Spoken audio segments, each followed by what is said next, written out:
This is CBN NewsWatch. Thanks for joining us for CBN NewsWatch. I'm Brody Carter. Today, Title 42, the Trump-era immigration policy, will stay for now. Plus, defending abortion. See how President Biden is trying to make abortion more accessible. And later, detecting colon cancer, how you can find early detection without going to the doctor. All these stories and more are coming up. But first, we do begin this first half hour with Western New York continuing to dig out after that storm, dumping more than 4 feet of snow and leaving dozens dead. Nationwide, the storm system stranded thousands of holiday travelers. But as Heather Sells reports, the ferocious weather brought some communities closer together.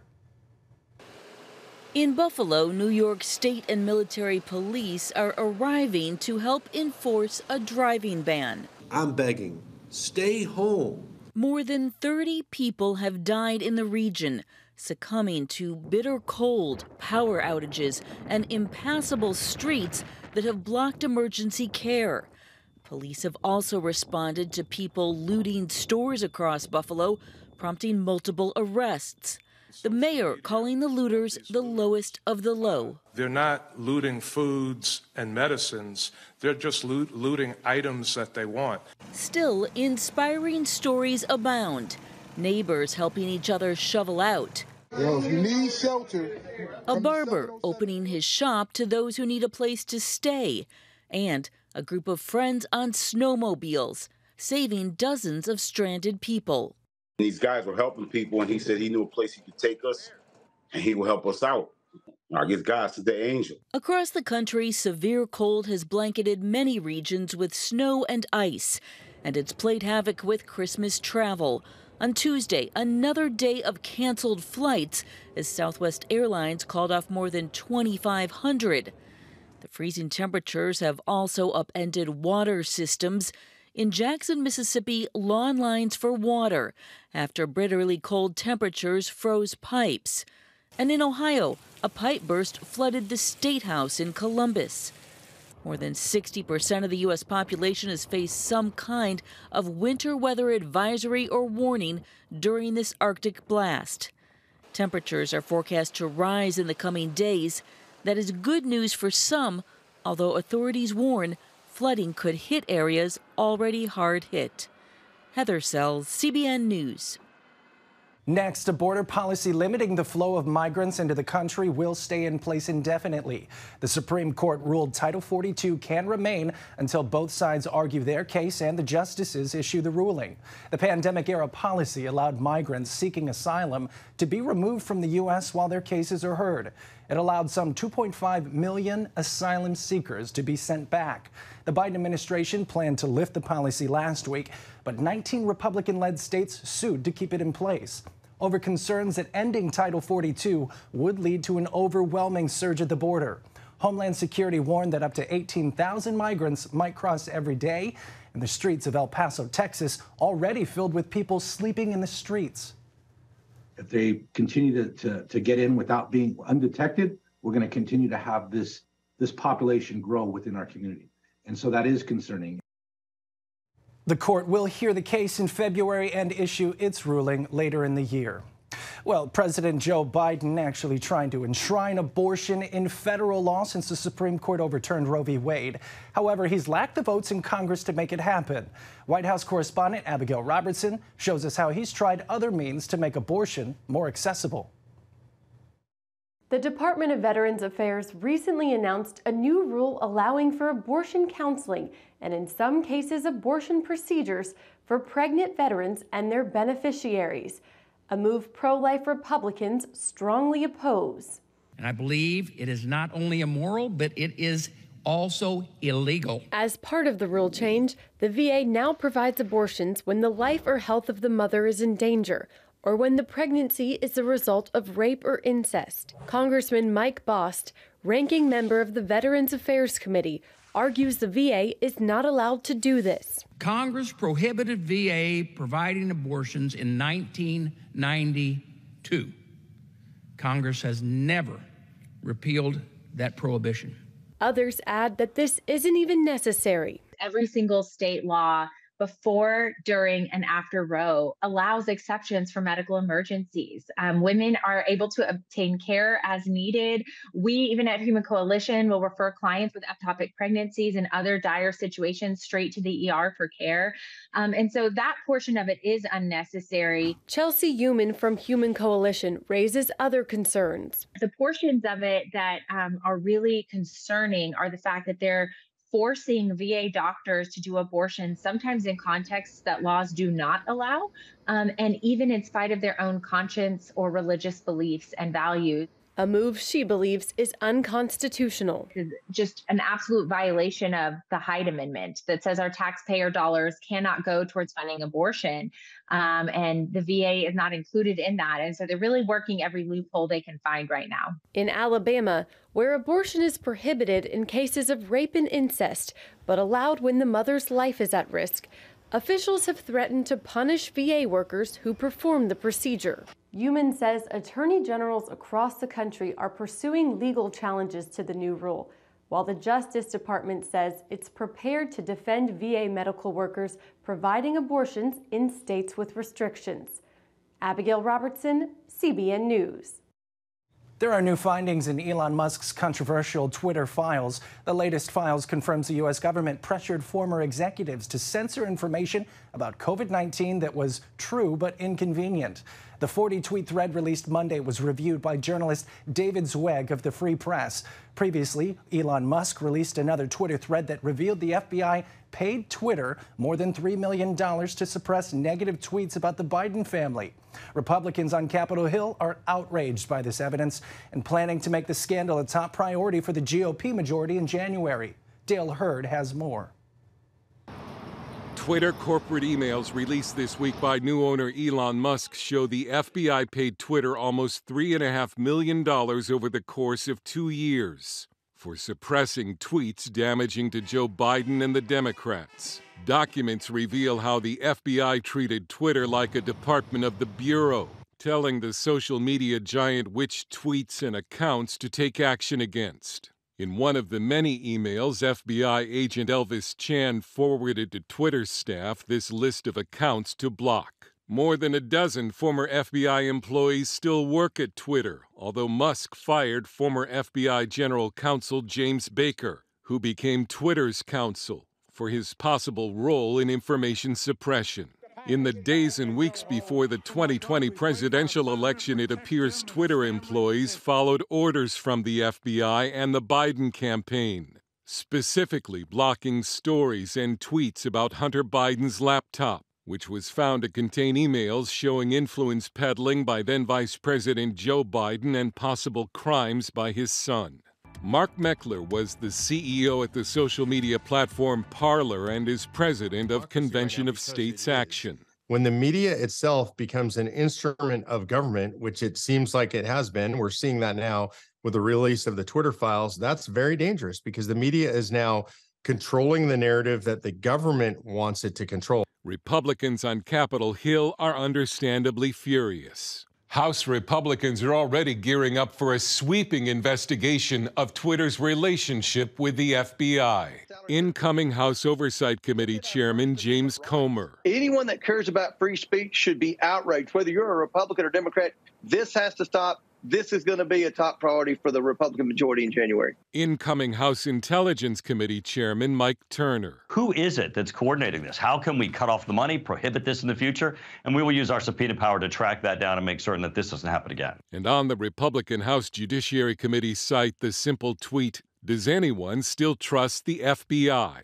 Meckler believes that by essentially serving as an arm of the government, Twitter has opened itself up to a First Amendment lawsuit, as has the FBI. It appears that the government put so much pressure on Twitter and was working so closely in concert with Twitter that Twitter can be treated itself as a government actor, what we would call under the state actor theory, and is liable for First Amendment violations potentially. But House Republican threats to use the power of the purse against the FBI by denying it funding could be short-circuited by the omnibus spending bill, which would fund the FBI for a full year.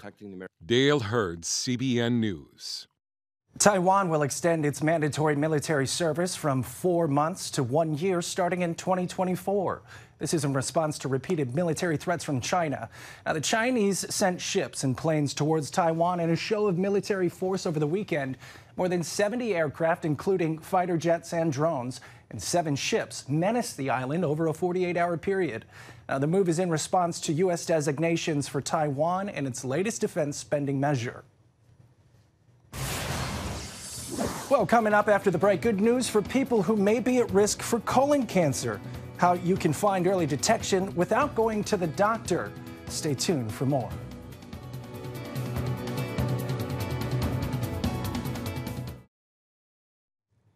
Welcome back to CBN NewsWatch. Colorectal cancer is on the rise. It kills more than 50,000 Americans each year, especially among younger people. Well, the good news, home test kits for early detection are now available.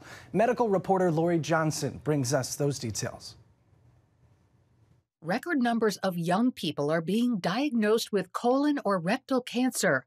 According to doctors, that's largely due to lifestyle choices such as a diet high in red meat and processed foods, obesity, lack of exercise, and smoking.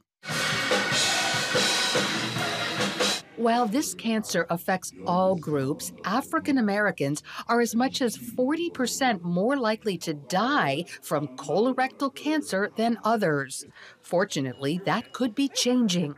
Here at Trinity Baptist Church, a predominantly Black congregation in Columbus, Ohio, parishioners learn how to prevent early death from colon cancer so they can serve the Lord on this side of eternity as long as possible. Assistant Pastor Janet Shepard's family has worshiped here for 5 generations, which can be common in these pews. This is our home and has been our home for a long time.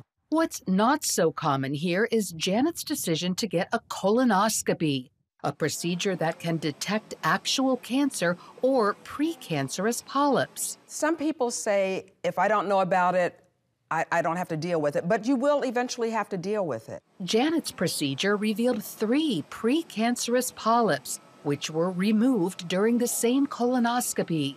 Without that screening and discovery, the polyps would likely have grown into tumors, possibly even taking her life. Had I missed that opportunity, who knows what would have happened? Those polyps would have remained. We don't know if they would have turned to cancerous. They're precancerous, but they would have remained in my body and had the potential. During worship, Janet passes out blue colorectal cancer awareness ribbons and shares her testimony, hoping others will follow her lead. When you talk about it from the pulpit, when you talk about it in your circles around church and that type of thing, people listen, and it's like, wow, if that happened to Reverend Jan, if that happened to whoever, maybe I need to listen to what my doctor's saying. I said the first miracle he did was at a wedding when he turned water to wine. Senior Pastor Victor Davis believes it's totally appropriate for spiritual leaders to give medical advice at church. It is not just a place where you come in fellowship and worship, but it's also a place where you receive resources that you might be able to go back and serve the community better. He adds that leaders of Black churches in particular carry a responsibility to protect their congregation's health. The African American population in many cities oftentimes is the population that does not have access to the information that is needed so that they might get the health care that they need. When it comes to getting a colonoscopy, there can be roadblocks, such as the procedure cost, no transportation, someone to accompany them, or the ability to take off work. As a potential solution, Ohio State University started a program using home test kits, not to take the place of a colonoscopy, but to cheaply and easily identify those who should make it a priority to get a colonoscopy and those who may wait. When you take a home test, you put a stool sample in this little container and mail it to the lab, which can detect microscopic traces of blood in the stool, a red flag for colon cancer. Some Trinity members are receiving the tests and urged to take action if needed. This is an opportunity to receive and be tested in a private, uninvasive way. And that if it comes back positive, you can take the next step. This is a preliminary opportunity for you to get control on your health and know what's going on in your body. Dr. Sabankar Chakraborty, a program developer, says the goal is to motivate those in the earliest stages of colorectal cancer to get a colonoscopy, rather than waiting until they possibly experience symptoms such as visibly bloody stools and other unusual bowel activity, abdominal pain, or sudden weight loss. And once they are diagnosed at later stage, then the risk of death is high. For example, if you got diagnosed with stage 4 colorectal cancer, there is a 90% chance that you will not survive for 5 years. But imagine if you get a colonoscopy and you get precancerous polyps removed, you have suddenly increased your chances to 100% survival. Dr. Chakraborty says people not involved in the program can order home tests online. He reiterates those who get a positive test should schedule a colonoscopy, adding the often dreaded prep isn't as bad as it used to be. The good news is there are several what we call low volume preps, so you don't have to drink as much as you used to do before. And there's little to no pain. So there are sedation techniques with where you can be just completely asleep, pretty comfortable, and when you wake up, you're all done.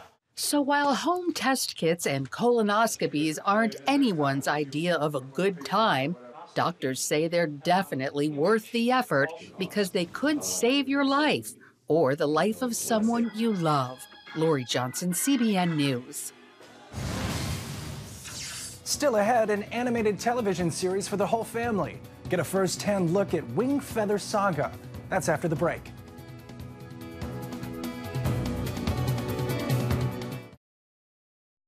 Welcome back. Here's something new from Angel Studio.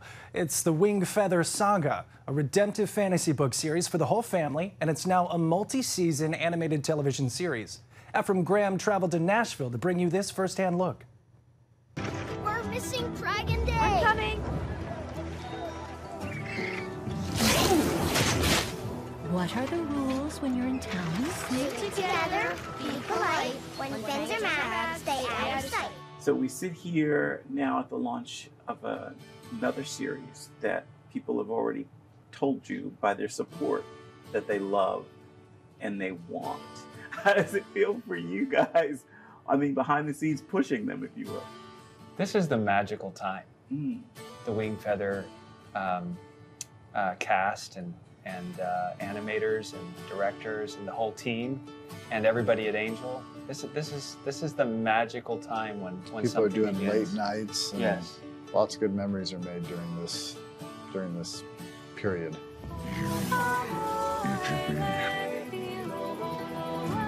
We are truly indebted to our brave and magnanimous host. Tink, you can't just run off. Rumor is Black Carriage took 3 children last month. When we talk about the Wing Feather Saga series, where did that come from? I mean, who knows? I just love to read and love stories, and I've always kind of sensed, even when I was a kid, that there was something going on inside me when I would read a certain kind of story. And then realizing as I got older and became a Christian that that's one of the ways the Lord is kind of getting to me. And that gives birth to this. Yeah. When you ran off, I had to leave Lily alone. Lily?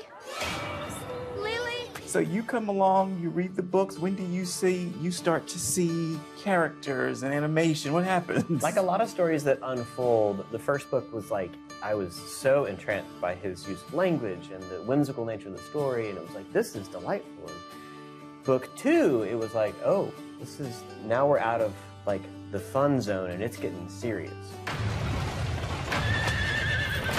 What we found some freedom in is to say, let's imagine this story lives out in space and that Andrew wrote his version of it. And now as a TV series, we're going to tell our version. Same story, different vantage, almost like the Gospels, right? And we'll catch different details that maybe Andrew didn't capture. And we'll tell it in a visual way, right? So that's automatically different. So that if you've read the book, great, here's a fresh experience. It doesn't feel kind of reduced, right? If you haven't read the book, welcome, you're going to have a great time with us, Right. And also, if you haven't read the book and you watch the show first, reading the book will be a new experience. A fresh experience. Absolutely. It all feels like it's in the same world. It's the same story, but we're coming at it different ways. Where'd she go? What's the journey been like to do this with Angel Studios? Well, it's been an answer to prayer. Partnering with Angel gave us a chance to be with somebody who said, "You guys, we trust you. Tell the story you want to tell."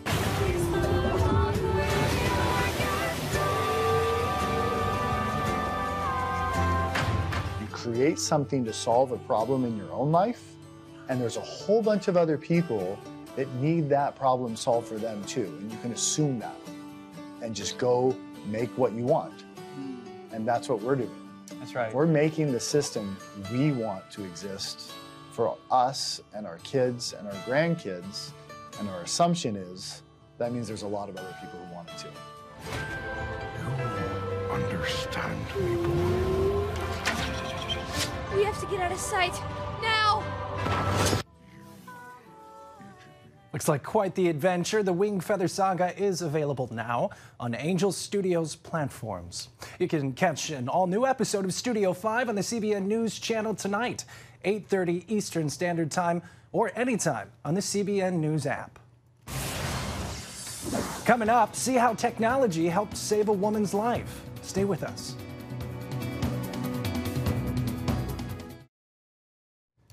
Well, technology saves the day. The Find My iPhone feature may be responsible for saving yet another life. This time, a woman whose car plunged 200 feet below the side of a highway in San Bernardino County, California. Now, the victim's family became concerned after she left a family gathering the night before and didn't respond to any phone calls the next morning. Now, the family used Apple's iPhone feature to track her down and alerted rescue crews. They raised the woman to safety and brought her to the hospital. That's spectacular. And that's it for this edition of CBN NewsWatch. Remember, you can find more of our news programs on the CBN News Channel anytime or online with cbnnews.com. Also, tell us what you think about the stories that you've seen. You can email us, newswatch@cbn.com, or talk to us on Facebook, Twitter, and Instagram. We hope you'll join us next time. Have a great day. God bless.